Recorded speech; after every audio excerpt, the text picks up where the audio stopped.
નમસ્કાર દર્શક મિત્રો, રિયલ સમાચારમાં આપનું સ્વાગત છે। સમાચારોની શરૂઆત કરતા પહેલા એક નજર કરીએ આજના મુખ્ય સમાચાર પર।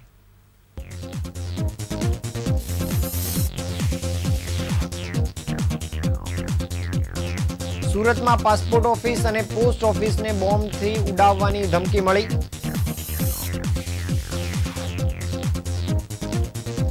લિંબાયતમાં કચરાની આગની ઝપેટમાં કાર આવી, તેમાં રહેલ 10 લાખ રૂપિયા રોકડ બળીને થયો ખાક। પીપલોદ ડુમ્મસ રોડ પર કારનો ગમખ્વાર અકસ્માત, ડિવાઈડરનું ઝાડ તૂટી કાર પલટી। ઉધનામાં સામાન્ય ટક્કરની અદાવતમાં યુવકની હત્યા, આરોપીની કરાઈ ધરપકડ। મહાત્મા જ્યોતિરાવ ફૂલે અને સાવિત્રીબાઈ ફૂલેને ભારત રત્ન અપાવવાની માંગ સાથે કલેક્ટરને આવેદન। હોળી પર્વ પૂર્વે ગોબર સ્ટીકની વધતી માંગ, ગૌશાળાઓમાં એડવાન્સ ઓર્ડરની ધૂમ।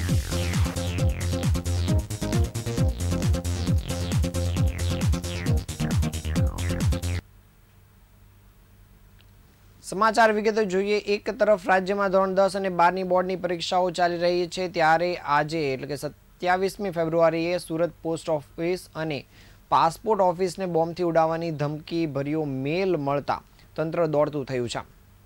તાબડતોબ બોમ્બ સ્ક્વોડની ટીમ કામે લાગી હતી, તેમજ ઉચ્ચ પોલીસનો કાફલો પણ ઘટનાસ્થળ પર દોડી આવ્યો હતો અને પોસ્ટ ઓફિસ અને પાસપોર્ટ ઓફિસની તપાસ કામગીરી શરૂ કરવામાં આવી હતી। પીપલોદ વિસ્તારમાં આવેલ પાસપોર્ટ ઓફિસને બોમ્બથી ઉડાવી દેવાની ધમકી મળતા સમગ્ર તંત્રમાં દોડધામ મચી ગઈ છે। ઘટનાની ગંભીરતાને ધ્યાનમાં લઈને ઉમરા પોલીસ સ્ટેશન તેમજ ડોગ સ્ક્વોડની ટીમો ઘટનાસ્થળ પર દોડી આવી હતી અને ઓફિસ પરિસરમાં સઘન તપાસ શરૂ કરી હતી। બીજી તરફ મોટાભાગની પોસ્ટ ઓફિસને એક જ સરખો મેલ આવ્યો હતો, જેને પગલે પોસ્ટ ઓફિસના સુપ્રિન્ટેન્ડન્ટના મેલમાં આવ્યા હતા અને મેલને પગલે તમામ કચેરીઓએ ખાલી કરીને ચેકિંગ શરૂ કરી દેવામાં આવ્યું હતું। સુરત પાસપોર્ટ ઓફિસને મળેલી ધમકીભર્યા મેલ બાદ તપાસનો દોર શરૂ કરવામાં આવ્યો છે અને આ આખી ઘટના એક મેસેજ મોકલવામાં થયેલી ભૂલને કારણે સર્જાઈ હતી।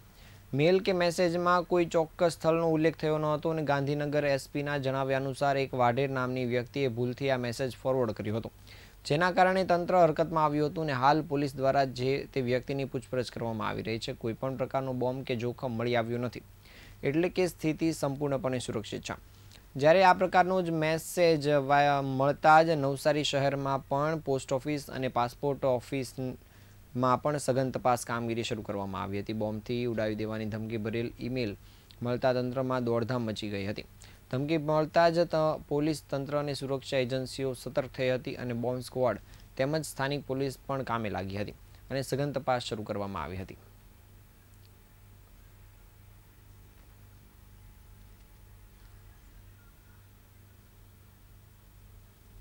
5:55 पे आरपीओ सूरत के ईमेल एड्रेस पे एक ईमेल आया था और इसमें लिखा था कि आज 12:10 पे पासपोर्ट ऑफिस को आरडीएक्स बम से उड़ा देंगे, तो 11 बजे से पहले पासपोर्ट ऑफिस पूरी खाली करवा दीजिए, ऐसा एक मेल आया था। और इस मेल के आधार पे उमरा पुलिस की और बीडीडीएस की टीम आके पूरा पासपोर्ट ऑफिस चेक किया है और कुछ भी शंकास्पद चीज वस्तु मिली नहीं है। कहाँ से आया था सर? ये प्राइमरी इन्वेस्टिगेशन में ये मेल कोई पॉक्सो का केस तमिलनाडु में चल रहा है, वो ट्रांसफर करवाने के लिए और स्टेट में ट्रांसफर करवाने के लिए मेल किया गया है, ऐसा दिख रहा है। लेकिन अभी हमारी साइबर की टीम आई है और ये मेल पे से आगे इन्वेस्टिगेशन चालू है। क्या लिखा है मेल में?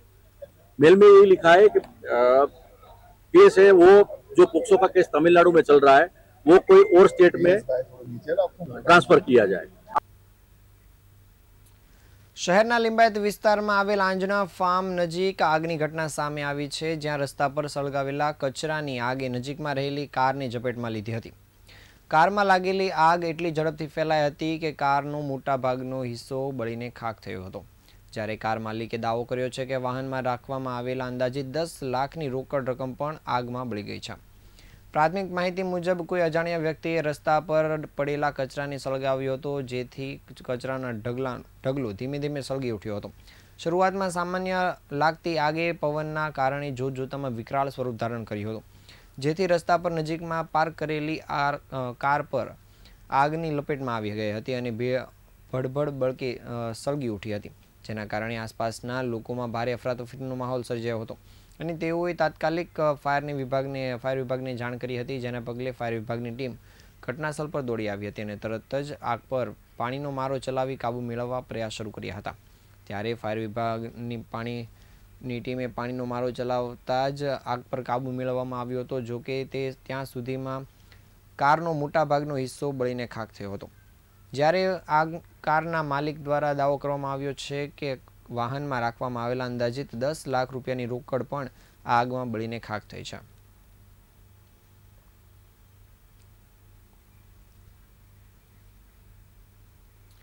શહેરના પોશ ગણાતા પીપલોદ વિસ્તારમાં ડુમ્મસ રોડ પર આજે એક ગમખ્વાર અકસ્માત સર્જાયો હતો. એક પૂરઝડપે જતી કારના ચાલકે સ્ટીયરિંગ પરથી કાબુ ગુમાવતા કાર ડિવાઈડર પર ચડી ગઈ હતી અને ઝાડ સાથે અથડાઈને પલટી મારી હતી. આ ઘટનામાં કારમાં સવાર 2 વ્યક્તિઓને ઈજા પહોંચી છે. કારની ગતિ એટલી પ્રચંડ હતી કે ડિવાઈડરમાં રોપેલું મજબૂત ઝાડ પણ અથડામણને કારણે મૂળમાંથી ઉખડી ગયું હતું. ઝાડ સાથે અથડાયા બાદ કારે રોડ પર જ પલટી મારી હતી. અકસ્માતનો અવાજ સાંભળતાની સાથે જ આસપાસના લોકો અને અન્ય વાહન ચાલકો તાત્કાલિક મદદ માટે દોડી આવ્યા હતા. કારમાં એક યુવક અને એક મહિલા સવાર હતા અને કાર પલટી મારી હતી, જેવાને કારણે મહિલાને વધુ ઈજાઓ પહોંચી હોવાથી તેને તરત જ નજીકની હોસ્પિટલમાં સારવાર માટે ખસેડવામાં આવી હતી. જ્યારે સદનસીબે કારની એરબેગ સમયસર ખુલી જવાના કારણે બંનેના જીવ બચી ગયા હતા. અકસ્માતના પગલે ડુમ્મસ રોડ પર ટ્રાફિક જામના દ્રશ્યો સર્જાયા હતા. અકસ્માત અંગેની જાણ ઉમરા પોલીસને થતાં ઉમરા પોલીસનો કાફલો પણ ઘટનાસ્થળ પર દોડી આવ્યો હતો અને ક્રેન દ્વારા પલટી ગયેલી કારને સીધી કરી રોડ સાઈડ ખસેડવામાં આવી હતી અને ટ્રાફિકને હળવો કરવામાં આવ્યો હતો.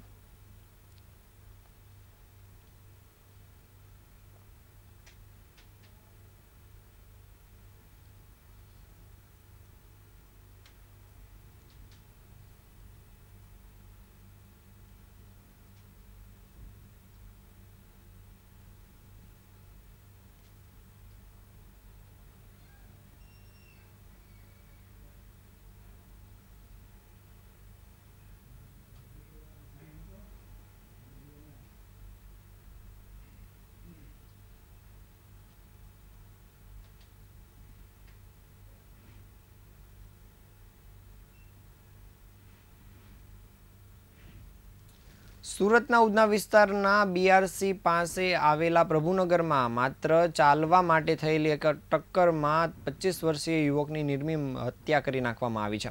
જે ઘટનામાં પોલીસે એક આરોપીની ધરપકડ કરી છે. 26 ફેબ્રુઆરી 2026ના રોજ બપોરે અંદાજિત 12 વાગ્યાના સુમારે મૃતક દિનેશ પ્રજાપતિ પોતાના કામ અર્થે ઘરની બહાર નીકળ્યો હતો. તે જ સમયે સામેથી તેનો પાડોશી શિવ બિંદા આવી રહ્યો હતો. પ્રભુનગરની સાંકડી ગલીઓમાં ચાલતા સમયે બંને વચ્ચે શારીરિક ટક્કર થઈ હતી અને એકબીજાના ખભા અથડાયા બાદ સામાન્ય રકઝક થયા બાદ તે રકઝકે ઉગ્ર સ્વરૂપ ધારણ કર્યું હતું. આ ઘટનાએ આરોપીના અહંકારને ઠેસ પહોંચાડતા તેણે મનોમન બદલો લેવાનું નક્કી કર્યું હતું. દિનેશ જ્યારે પ્રભુનગર મકાન નંબર 217 પાસે આવેલી અરવિંદભાઈ કિરાણાની ચાલ પાસેથી ગલીમાં એકલો હતો ત્યારે શિવચરણ ત્યાં ઘસી ગયો હતો અને બંને વચ્ચે ફરીથી એ જ ટક્કર બાબતે ઉગ્ર બોલાચાલી થઈ હતી. ઉગ્ર બોલાચાલી બાદ અચાનક શિવચરણે પોતાના ખિસ્સામાં રહેલ તીક્ષ્ણ હથિયારથી દિનેશ પર હુમલો કર્યો હતો અને ઉપરાછપરી તીક્ષ્ણ હથિયારના ઘા મારી તેને લોહીલુહાણ કરી દીધો હતો. લોહીલુહાણ હાલતમાં જમીન પર ઢળી પડેલા શખ્સનું ત્યાં જ સ્થળ પર જ મૃત્યુ થયું હતું. જે બાદ આરોપી શિવચરણ ત્યાંથી નાસી છૂટ્યો હતો. ઘટના અંગેની જાણ તેમની પત્નીને થતાં જ તેની પત્ની દ્વારા પોલીસને ફરિયાદ કરવામાં આવી હતી, જેના આધારે પોલીસે આરોપી શિવચરણની ધરપકડ કરી છે. હાલ પોલીસે આ આરોપીને લઈને આગળની તપાસ શરૂ કરી છે. ભારતના સમાજ સુધારણાના ઇતિહાસમાં જેમનું નામ છે તેવા મહાત્મા જ્યોતિરાવ ફૂલે અને પ્રથમ મહિલા શિક્ષિકા સાવિત્રીબાઈ ફૂલેને દેશનું સર્વોચ્ચ નાગરિક સન્માન ભારત રત્ન એનાયત કરવાની માંગ સાથે આજે સુરત ખાતે સમસ્ત માળી સમાજ મહામંડળ ટ્રસ્ટ ગુજરાત દ્વારા જિલ્લા કલેક્ટરને આવેદનપત્ર આપવામાં આવ્યું હતું. આવેદનપત્રમાં જણાવવામાં આવ્યું છે કે મહાત્મા જ્યોતિરાવ ફૂલે અને સાવિત્રીબાઈ ફૂલેએ પોતાનું સમગ્ર જીવન શોષિત, વંચિત અને પછાત વર્ગોના ઉત્થાન માટે સમર્પિત કરી દીધું હતું. સ્ત્રી શિક્ષણના પ્રણેતા એવા આ દંપતીએ તે સમયના રૂઢિચુસ્ત સમાજ સામે લડીને મહિલાઓ માટે શિક્ષણના દ્વાર ખોલ્યા હતા. સાવિત્રીબાઈ ફૂલેએ અનેક મુશ્કેલીઓ વેઠીને પણ દેશની પ્રથમ મહિલા શિક્ષિકા બની સ્ત્રી સશક્તિકરણનો પાયો નાખ્યો હતો. સમસ્ત માળી સમાજ મહામંડળ ટ્રસ્ટ ગુજરાતના સંગઠન મંત્રી ચિરાગ માળીએ જણાવ્યું હતું કે સમસ્ત ભારતમાં જેમને મહાત્મા ગાંધી અને મહાત્મા બુદ્ધ પહેલાં પણ મહાત્માના બિરુદ મળ્યું હતું તેવા મહાત્મા જ્યોતિરાવ ફૂલે કે જેમને અસ્પૃશ્યતા અને અંધશ્રદ્ધા પ્રત્યે સખત કાયદાઓ ઘડીને ભારત દેશમાં એક ચળવળ શરૂ કરી હતી. અને ભારત દેશના પ્રથમ મહિલા શિક્ષિકા એવા સાવિત્રીબાઈ ફૂલે કે જેમણે દીકરીઓને ભણાવવા માટે વર્ષો પહેલાં શાળાઓ શરૂ કરી હતી, તેમના માટે ખાસ કરીને ભારત રત્નની માંગ કરવામાં આવી છે અને એ જ સાથે જિલ્લા કલેક્ટરને આવેદનપત્ર આપી રજૂઆત કરવામાં આવી છે. ઘણા વર્ષોથી કરવામાં આવે છે. મહારાષ્ટ્રના વિધાન પરિષદમાં, વિધાનસભામાં પણ આ ઠરાવ મંજૂર કરવામાં આવ્યું છે અને દરેક રાજ્ય, તેલંગાનામાંથી પણ આ માંગ છે. આમ ભારતના દરેક રાજ્યમાંથી, તેલંગાનામાં તો વિધાનસભા જે ભવન છે એને મહાત્મા ફૂલે સેવા ભવન નામ આપવામાં આવ્યું છે. હવે ભારતમાં દરેક જગ્યાથી આ માંગ ઉઠેલી છે. સુરત શહેરમાં હોળીને હવે માંડ 14 દિવસ બાકી રહ્યા છે ત્યારે ગોબર સ્ટીકની માંગમાં સઘન વધારો થયો છે. હોળી પ્રગટાવવા માટે લોકો હવે લાકડાની ગાંઠના બદલે ગાયના છાણમાંથી તૈયાર થયેલી ગોબર સ્ટીક તરફ વળી રહ્યા છે. પર્યાવરણ મૈત્રી અને વૈદિક પરંપરાને અનુરૂપ હોળી ઉજવવા માટે શહેરમાં ગોબર સ્ટીકના એડવાન્સ ઓર્ડર આપવામાં આવી રહ્યા છે. શહેરના પાંજરાપોળ સ્થિત ગૌશાળા દ્વારા દર વર્ષે વૈદિક હોળીનું આયોજન કરવામાં આવે છે, જેના ભાગરૂપે ગોબર સ્ટીકનું ઉત્પાદન અને વેચાણ કરાય છે.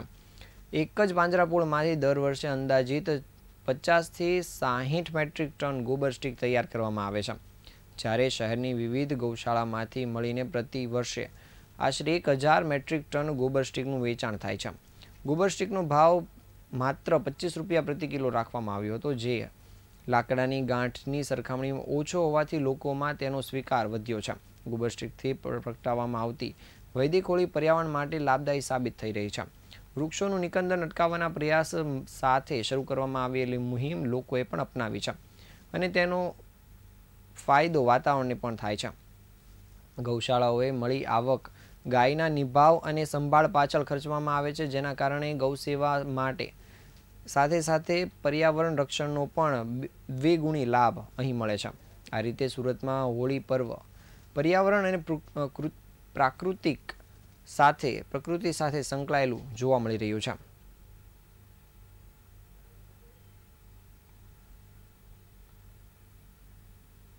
સોસાયટી સ્નેહસાગર સરિતા સોસાયટી માટે હોળી પ્રાગટ્ય માટે છાણા અને ગોકાસ્ટ લેવા આવી છું. સુરત પાંજરાપોળમાં આવી છું. કેટલા વર્ષથી આ પરંપરા જાળવી રાખી? અમે 7-8 વર્ષથી તો લાકડાનો ઉપયોગ બંધ જ કર્યો છે અને પર્યાવરણ પ્રત્યેની સભાનતાના કારણે વૃક્ષો જાળવણી બહુ જરૂરી છે, તો અમે લાકડા બંધ કરીને છાણા અને ગોકાસ્ટનો વધારેમાં વધારે ઉપયોગ કરતા થયા છીએ. ઇફકો ટોક્યો જનરલ ઇન્સ્યોરન્સ દ્વારા સુરતમાં નવી સુરત કોમર્શિયલ SBUનું ઉદ્ઘાટન કરવામાં આવ્યું છે. આ ઉદ્ઘાટનમાં ડિરેક્ટર ભાવેશ રાદડિયા અને સ્ટેટ હેડ મિલનભાઈ સંઘવી ઉપસ્થિત રહ્યા હતા. સુરત શહેરમાં ઇફકો ટોક્યો જનરલ ઇન્સ્યોરન્સ દ્વારા સુરતમાં નવી સુરત કોમર્શિયલ SBUનું ઉદ્ઘાટન કરવામાં આવ્યું હતું. આ ઉદ્ઘાટનમાં ડિરેક્ટર ભાવેશભાઈ રાદડિયા અને EVP અને સ્ટેટ હેડ ગુજરાતના સ્ટેટ હેડ એવા મિલનભાઈ સંઘવી ઉપસ્થિત રહ્યા હતા અને તેમના હસ્તે ઉદ્ઘાટન કરવામાં આવ્યું હતું. આ નવા કાર્યાલય દ્વારા સુરત અને દક્ષિણ ગુજરાત વિસ્તારમાં વ્યાપારિક વીમા સેવાઓને વધુ મજબૂત બનાવવાનો તથા વ્યવસાયિક ગ્રાહકોને ઉત્તમ અને ઝડપી સહાયતા પ્રદાન કરવાનો હેતુ છે. આ કાર્યક્રમમાં મોટી સંખ્યામાં ઇફકો ટોક્યો જનરલ ઇન્સ્યોરન્સના પ્રતિનિધિઓ તેમજ કર્મચારીઓ ઉપસ્થિત રહ્યા હતા.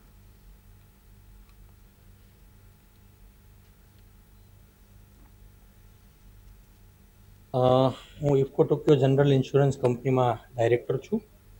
આજે સૌભાગ્યની વાત એ છે, ખૂબ સારો દિવસ ઇફકો ટોક્યો જનરલ ઇન્સ્યોરન્સ માટે, કે સુરતની જે સિંગલ ઓફિસમાંથી કામ થતું હતું કામ એટલું મોટું થયું જેના કારણે આજે સુરતને 2 પાર્ટમાં વહેંચવાની જરૂરિયાત ઊભી થઈ અને એના કારણે આજે ઉધના મગદલ્લા રોડ ઉપર સુપ્રીમસમાં નવી ઇફકો ટોક્યોની એક બ્રાન્ચ જેનું ઓપનિંગ અમારા સ્ટેટ માર્કેટિંગ હેડ મિલનભાઈ સંઘવી અને મારી ઉપસ્થિતિમાં આજે એનો શુભારંભ થયો.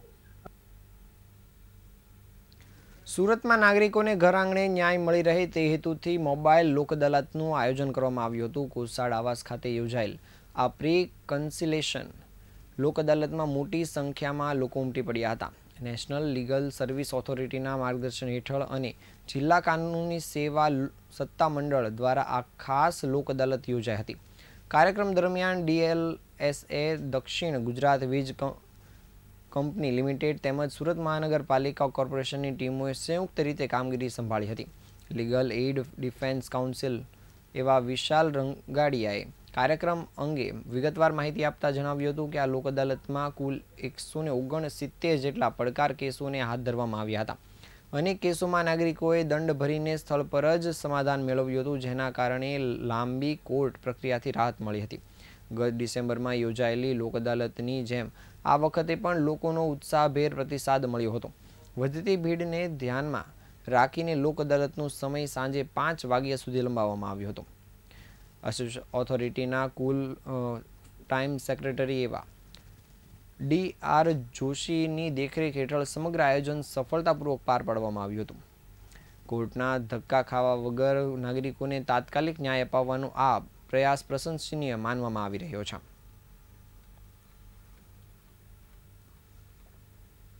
આ હતા આજના સમાચાર. નવા સમાચાર સાથે ફરી મળીશું. ત્યાં સુધી રજા આપશો. નમસ્કાર.